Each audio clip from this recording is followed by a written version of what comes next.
Vamos a comenzar con la clase de intestino delgado.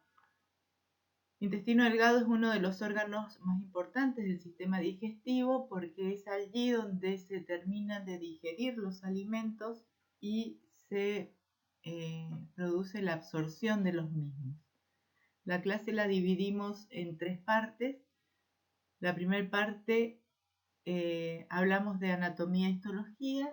En la segunda parte de los movimientos del intestino y también vamos a hacer un repaso de los transportes, los tipos de transporte de sustancias, y en la tercera parte veremos todo lo que es digestión y absorción de nutrientes.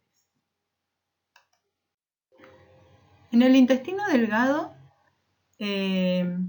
se generan los procesos de digestión y absorción de los alimentos. El alimento se mezcla con la bilis, con el jugo pancreático y los jugos intestinales. Durante la fase química de la digestión, diferentes enzimas rompen las moléculas complejas y las transforman estas enzimas en moléculas más sencillas que se pueden absorber a través de los enterocitos, que son las células del epitelio que tapiza la mucosa, son las células intestinales, las células del intestino delgado. Vamos a comenzar estudiando la anatomía del intestino delgado.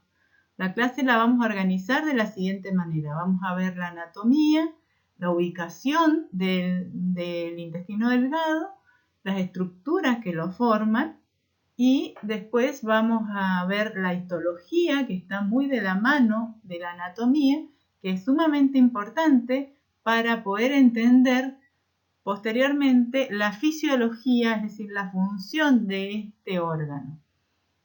Como ustedes pueden ver en la imagen de la izquierda arriba, en el cursor les estoy marcando. Si ustedes se acuerdan, seguramente en las clases anteriores también los profes han hecho hincapié en esto de ubicar el órgano dentro de las regiones de la cavidad abdominopélvica. Como ustedes pueden observar en esta imagen que yo estoy marcando con el cursor, acá tienen las regiones: hipocondrio derecho, epigastrio, hipocondrio izquierdo, región lumbar derecha, región umbilical, región lumbar izquierda, región ilíaca derecha, región hipogastria y región ilíaca izquierda.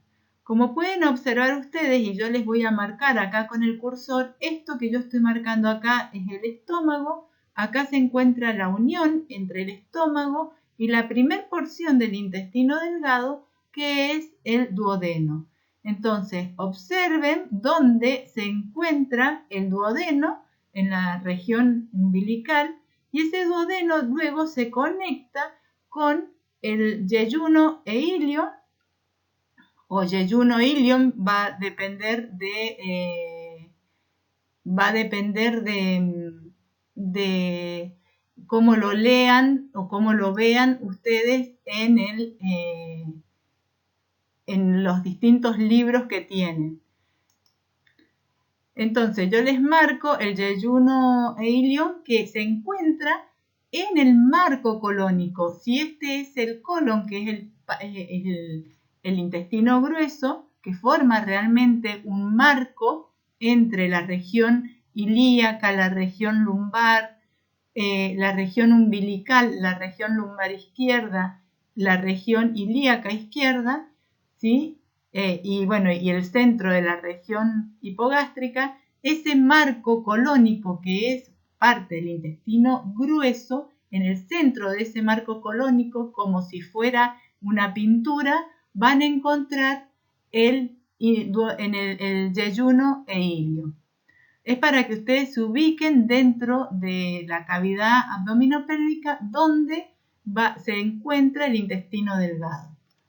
Ahora, Si nos vamos a la figura central, que es la figura que está a su derecha, a la derecha de su pantalla, pueden observar que ahí se observa las distintas porciones del intestino delgado.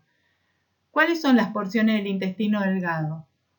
Esta que yo estoy marcando acá, que es el duodeno, ¿sí? Que el duodeno mide alrededor de 25 centímetros, como pueden observar, tiene una forma de C, es la porción que se une al estómago, como ya lo vieron ustedes anteriormente, a través de un esfínter, que es el esfínter pilórico, y que ustedes ya lo han podido estudiar en la clase de estómago. Este duodeno termina en un ángulo, que es el que estoy marcando acá, que se llama ángulo duodeno-yeyunal. Es la porción más ancha del intestino delgado. Luego, a partir de ese ángulo duodeno-yeyunal, vamos a encontrar la segunda porción del duodeno, que es el yeyuno, ¿sí? El yeyuno, depende de los libros, ustedes van a tener yeyuno por un lado e ilion por el otro, que es lo que yo estoy marcando acá, y en otros libros, por eso les digo que va a depender del libro con el que ustedes estén estudiando, lo van a encontrar como yeyuno e ilion como una sola porción. ¿Qué hace la diferencia entre dividirlo en yeyuno e ilion y no dividirlo y tener una sola porción yeyuno e ilion? Bueno, va a depender de los autores y va a depender de qué es lo que uno quiere destacar. Si queremos ver la parte más fisiológica del intestino delgado, entonces los fisiólogos lo toman como una sola porción, porque la verdad que no hay tantas diferencias funcionales entre el yeyuno y el ilion. Si lo ven como en la parte histológica, van a ver que hay dos porciones bastante marcadas histológicamente en cuanto a las estructuras o a las características de las estructuras de la pared.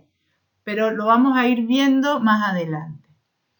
Otra cosa que también tienen que tener en cuenta dentro de esta imagen es lo que se les marca acá y que yo lo estoy marcando con el cursor, que es la válvula iliocecal, ¿sí? Que es la terminación del intestino delgado y es donde se une con el ciego, con la porción del ciego del intestino grueso. Ahí encuentran una válvula, que colabora esa válvula, que sería la terminación del ilion, y encontramos la válvula que colabora con el vaciamiento del intestino delgado.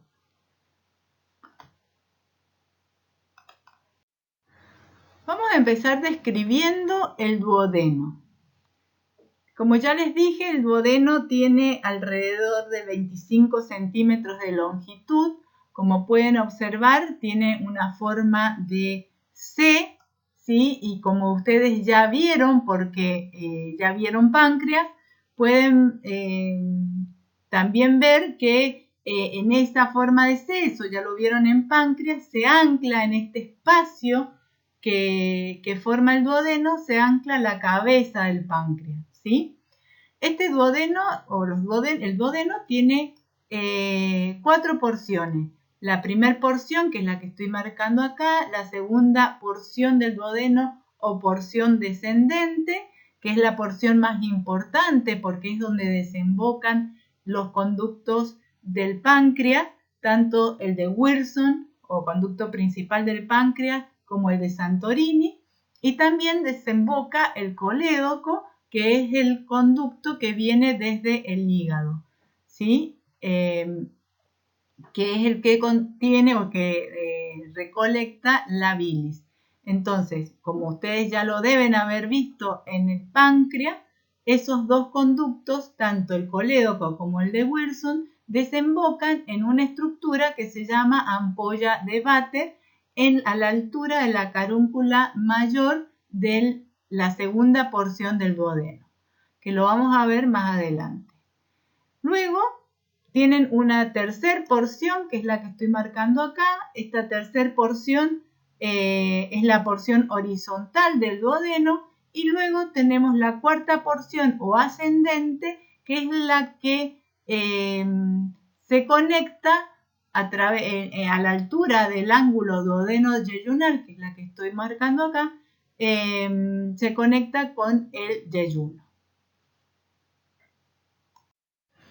Bueno, en esta imagen pueden ver, como ya se los marqué en la diapositiva anterior, cómo el duodeno se relaciona con ciertos órganos como el hígado y como el páncreas. Y entonces acá pueden ver, como les decía anteriormente, pueden ver cómo la cabeza del páncreas se ancla a la segunda porción principal, la segunda porción del duodeno, cómo desembocan los conductos, tanto de Santorini, que es este que estoy marcando, o accesorio del páncreas, y el conducto de Wirsum, que es o principal del páncreas. Bueno, cómo desembocan. Este conducto de Wirsum es el que va a compartir espacio con el colédoco, porque los dos desembocan en el mismo lugar, que es la ampolla de Vater, que se los voy a marcar en la próxima diapositiva. Bueno, como les decía en la diapositiva anterior, les iba a mostrar en detalle la ampolla de Vater, y seguramente ya se los han nombrado cuando vieron páncreas y cuando vieron hígado. Esa ampolla de Vater, en la pared del duodeno van a encontrar el esfínter de Oddi. Acá tienen la ampolla de Vater, como ustedes ven, acá está la desembocadura del colédoco, acá está la desembocadura del conducto de Wirsum. Esta dilatación del conducto es la ampolla de Vater, que se continúa con el esfínter de Oddi, que es un esfínter que se encuentra a la altura de la pared del duodeno, en la papila duodenal mayor o carúncula mayor. Lo van a leer de las dos maneras. Acá en este dibujo también pueden observar la mucosa duodenal. Se marca la mucosa duodenal, que vamos a comenzar a detallar en las próximas diapositivas. Bueno, esto como para hacer un repaso simplemente, porque ya lo deben saber, cómo está constituida la pared, cuáles son las capas de la pared de los órganos del tubo digestivo. En particular, esta imagen es del intestino delgado, ya les marco por qué. Acuérdense que el tubo digestivo, la pared del tubo digestivo está formada por una mucosa, que es lo que estoy marcando acá. Esa mucosa tiene un epitelio, una lámina propia y una muscularis mucosae. Tiene una submucosa, que es la que estoy marcando acá. Esta submucosa de tejido conectivo areolar o laxo posee como características del intestino delgado estas glándulas, que son glándulas de la submucosa, también llamadas glándulas de Brunner, que vamos a hacer mención más adelante.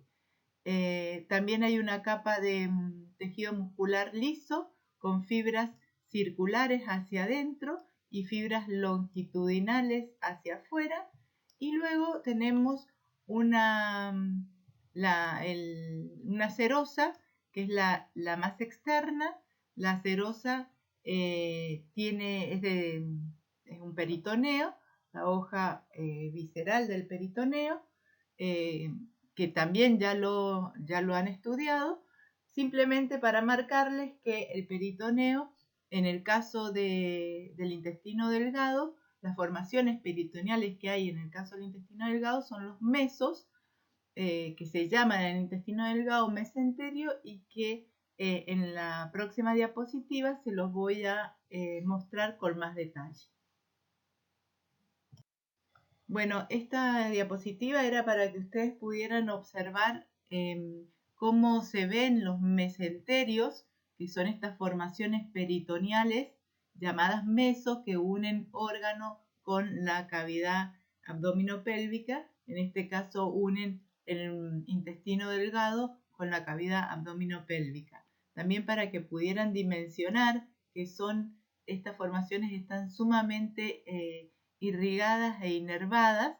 Entre sus hojas hay grandes arterias y venas, o acá les estoy marcando la arteria mesentérica superior, por lo cual es muy importante tenerlas identificadas, el trayectorio de esas arterias y de esos paquetes neurovasculares en el momento de generar una cirugía. Bueno, vamos a comenzar a ver la parte histológica de la pared del intestino delgado. Como yo ya les mencioné anteriormente, el intestino delgado es uno de los órganos más importantes del sistema digestivo porque es el órgano donde se terminan de producir la digestión de los alimentos y donde se produce la absorción de los nutrientes. Entonces, requerimos que en este órgano se maximice la superficie de absorción. Si bien es un órgano que mide alrededor de 6 metros, si sacamos la cuenta más o menos el duodeno tiene 25 centímetros, pero el yeyuno ronda alrededor de los 2,5 metros, puede variar un poco, y el ilion alrededor de los 3,5 metros, por lo cual hace que el órgano sea en extensión, es un órgano largo, tiene gran extensión, pero debido a la función tan importante requiere de estructuras, la pared de este órgano requiere estructuras para aumentar y maximizar la superficie de absorción. Por lo cual vamos a describir cuáles son esas estructuras que aumentan la superficie de absorción. Vamos a ir desde las estructuras más macro, es decir, las estructuras más visibles, a las estructuras más micro, es decir, a las estructuras que se ven con el microscopio. Las estructuras más visibles son los pliegues de Kerckring o pliegues circulares, que se los estoy marcando acá en este momento con el cursor. Estos pliegues circulares o de Kerckring, ¿sí?, son pliegues de la mucosa y la submucosa de la pared del intestino. Comienzan a aparecer estos pliegues de Kerckring más o menos a los 5 o 6 centímetros después del píloro en el duodeno y aumentan su cantidad en el yeyuno, al comienzo del yeyuno. Y finalización del duodeno, al comienzo del yeyuno, bueno, van aumentando su cantidad y su tamaño. Y luego en el ilion ya van a ir disminuyendo tanto en tamaño como en número. Es importante que tengan en claro que es una evaginación o un pliegue de la submucosa de la pared del intestino delgado y de la mucosa. Ahora, estos pliegues de Kerckring, a su vez, en la estructura de los pliegues de Kerckring, a su vez, la mucosa se vuelve a evaginar, se generan evaginaciones, dando el origen a las vellosidades. Como ustedes ven acá con el cursor, esto que estoy marcando yo acá son las vellosidades que son características histológicas del intestino delgado. Estas vellosidades, como ven, tienen forma de dedo, ¿sí? Son formas digitiformes, están recubiertas por el tejido epitelial, que yo ya lo nombré, el tejido epitelial simple cilíndrico con microvellosidades y células caliciformes. Estas evaginaciones también permiten el aumento de la superficie de absorción. Las vellosidades se van a aumentar en cantidad principalmente en el yeyuno e ilion, dando a la mucosa un aspecto aterciopelado. Más adelante vamos a ver bien las características de estas vellosidades, la estructura interna de las vellosidades. Pero como yo les dije, están tapizadas por un tejido epitelial simple, cilíndrico, con microvellosidades. Y las microvellosidades son prolongaciones de la membrana plasmática, ¿sí?, que se encuentran en la superficie apical de las células del intestino delgado, que son los enterocitos. Como ustedes, si ustedes se acuerdan de histología, cuando vieron histología, bueno, dentro de las especializaciones de la membrana apical del tejido epitelial, encontrábamos las vellosidades. Y les habíamos dicho que son estructuras que permiten el aumento de la superficie de absorción. Entonces, este epitelio tiene muchas microvellosidades, se encuentran en gran cantidad, lo que genera un aspecto de cepillo en la superficie apical de la célula, lo que le da el nombre de ribete en cepillo, que más adelante vamos a ir mencionando. Bueno, esta imagen es de un corte de intestino delgado para que ustedes puedan ver, del yeyuno principalmente, para que ustedes puedan ver cómo se ve internamente el intestino delgado con los pliegues de Kerckring, que son los que se les está marcando en la imagen.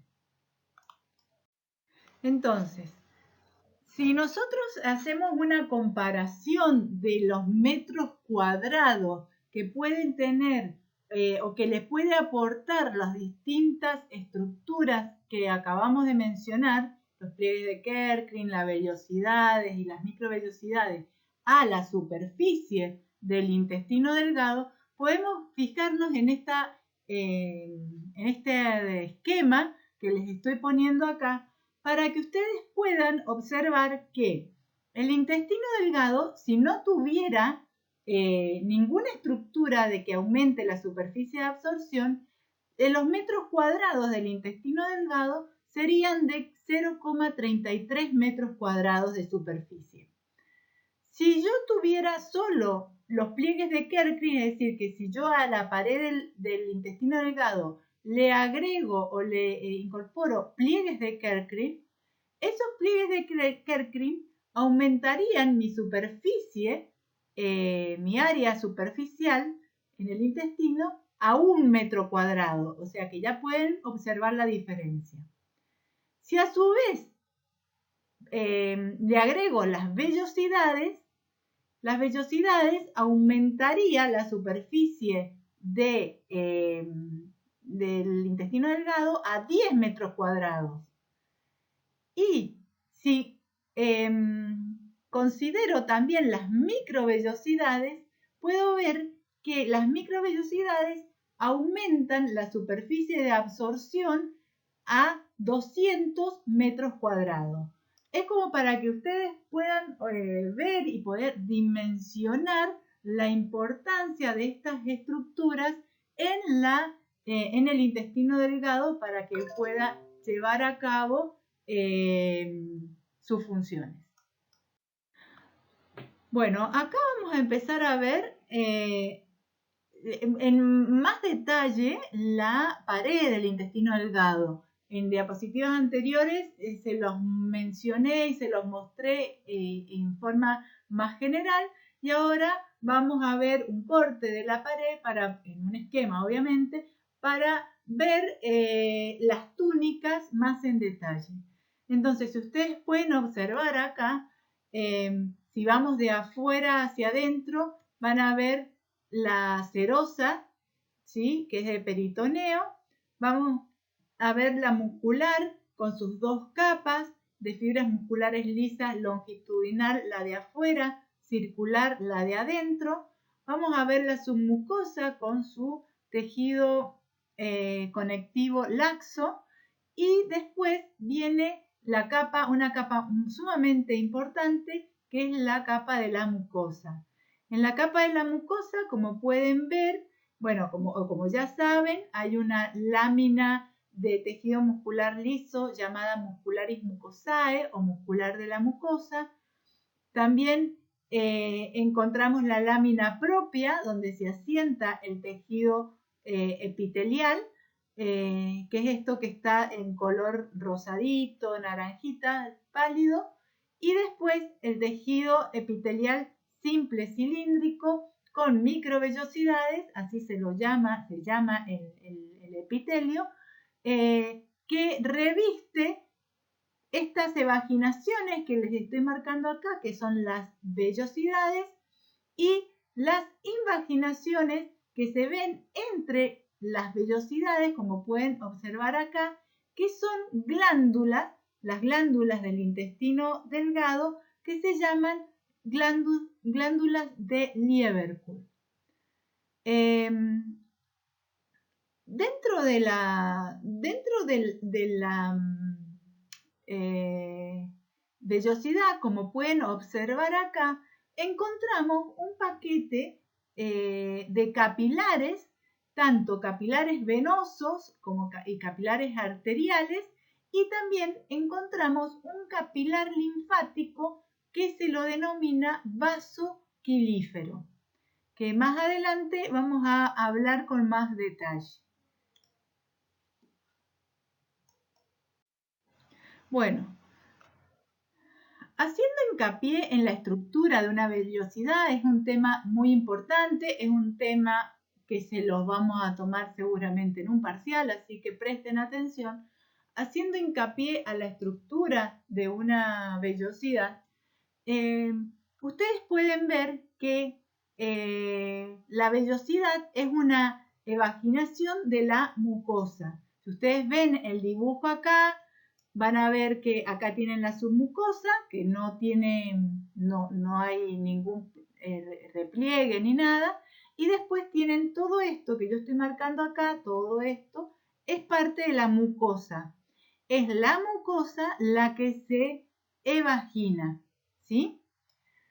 Esta vellosidad en su interior posee, como les dije recién, capilares sanguíneos, que son los que están marcados en rojo y en celeste, en celeste, y en el centro de esa red de capilares sanguíneos van a encontrar un vaso quilífero. El vaso quilífero es sumamente importante porque uno de los nutrientes, que son los lípidos, van a ser transportados una vez que se absorben, que ya lo vamos a ver más adelante, que se absorben a través de los enterocitos, que son las células del epitelio del intestino delgado. Una vez que se absorben, pasan esos lípidos, y ya vamos a ver cómo, pasan a los vasos quilíferos, se transportan en los vasos, a través de los vasos quilíferos.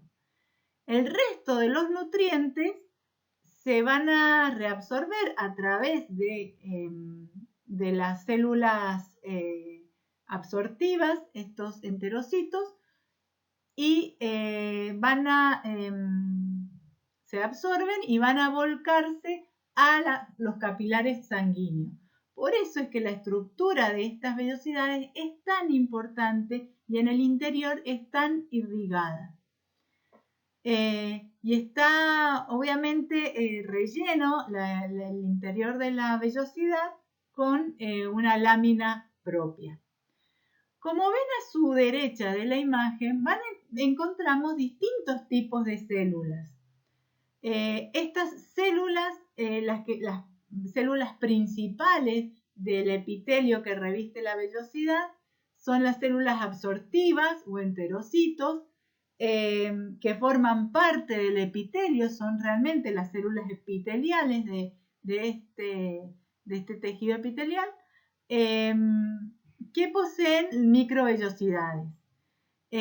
¿Cuál es la función de estas células absortivas? Digieren, y ya vamos a ver cómo, porque en las microvellosidades se secretan enzimas, sacaridasas principalmente. Bueno, digieren y absorben nutrientes.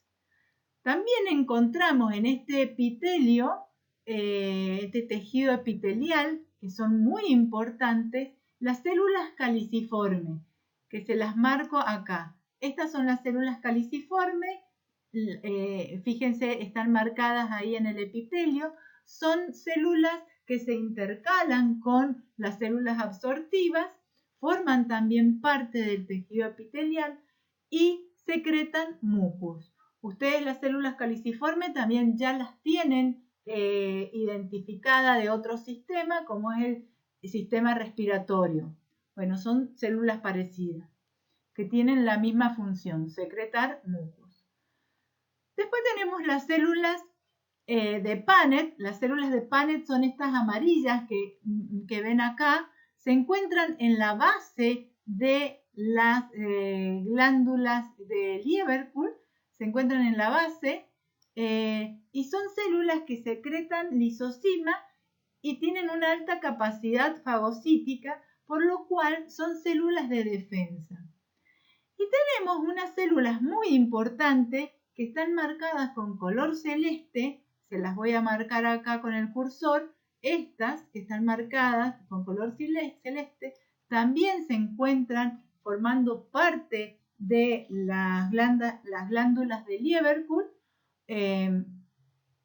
y poseen esas células. Hay distintos tipos de células: las células S, las células CCK y las células K. Las células S secretan una hormona que es la secretina. Las células CCK secretan colecistoquinina o colecistocinina, como ustedes lo quieran leer. Y las células K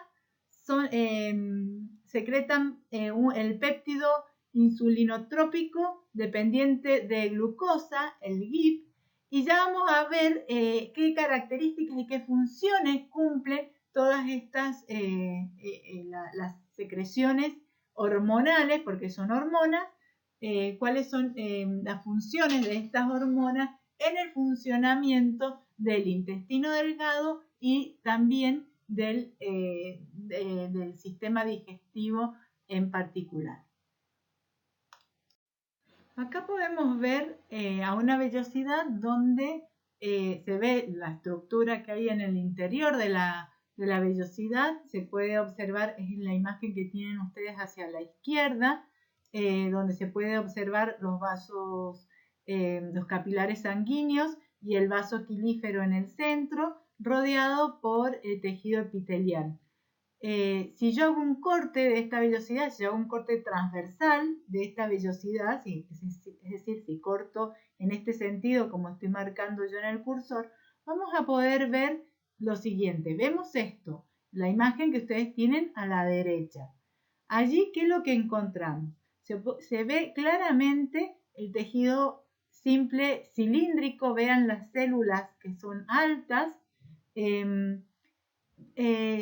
En la parte apical de esas células, si ustedes observan, se ve como un cepillo que se le llama borde en cepillo o ribete en cepillo, que es producto de la gran cantidad de microvellosidades que se encuentran en la membrana apical de las células del epitelio, lo que le da ese aspecto de borde o ribete en cepillo. En el interior de la vellosidad también puede observarse claramente la red de capilares sanguíneos y en su interior el vaso linfático, que se lo llama vaso quilífero. Otra cosa que podemos marcar en este corte es la membrana basal, donde se asientan las células del tejido epitelial. Por último, esta diapositiva es para mostrarles microfotografías de las vellosidades. Me interesaba que las pudieran visualizar en un corte histológico real. Hasta el momento les había mostrado todos esquemas. Estos cortes histológicos están en distintos aumentos. Si ustedes se fijan en esta imagen, los tienen a 45 por de aumento, en esta imagen de la derecha a 160 por de aumento y en esta imagen de abajo a 46.800 por. En esta imagen de abajo es una fotografía de microscopía electrónica donde se marca claramente las microvellosidades. Volviendo a la imagen de la izquierda, ahí pueden observar, bueno, cómo se ven a 45 por las vellosidades, la pared muscular la capa muscular de la pared del intestino delgado, la submucosa y la mucosa. En la submucosa encontramos acá unas glándulas, las glándulas de Brunner, que son glándulas de la submucosa, que yo ya les hablé anteriormente y que en la próxima imagen se las vuelvo a marcar con más detalle. En el corte que tienen ustedes hacia su izquierda se ven también en mayor aumento las vellosidades y lo que ustedes ven acá como estos puntitos blancos son las células caliciformes que se intercalan entre las células del tejido epitelial simple cilíndrico con microvellosidades del intestino, de la mucosa del intestino delgado. Bueno, acá como les decía recién, quería destacar a estas glándulas de Brunner, que acuérdense son glándulas que se encuentran en la submucosa de la pared del duodeno. Solo los van a encontrar acá. Son características de la pared del duodeno. Se las voy a marcar, son estas, ¿sí? Estas glándulas de Brunner se encuentran en mayor cantidad en los primeros centímetros del duodeno, después siguen apareciendo a lo largo del duodeno, pero en menor cantidad. La función de estas glándulas son la de secretar mucus y de neutralizar, digamos, de proteger a la mucosa del duodeno del quimoácido que viene del estómago. Por eso es que aún hay mayor cantidad en las primeras porciones del duodeno, que son las que están más cerca del estómago y las que van a tener mayor contacto con lo ácido del quimo que viene del estómago, y van disminuyendo su cantidad, su número, dirigiéndose hacia el yeyuno. Secretan mucus en respuesta a estímulos táctiles o irritantes de la mucosa duodenal, a través o debido a la estimulación vagal, y también secretan mucus en respuesta de la liberación de secretina, que ya la nombré recién y que voy a hacer hincapié en la función de estas hormonas en las próximas clases.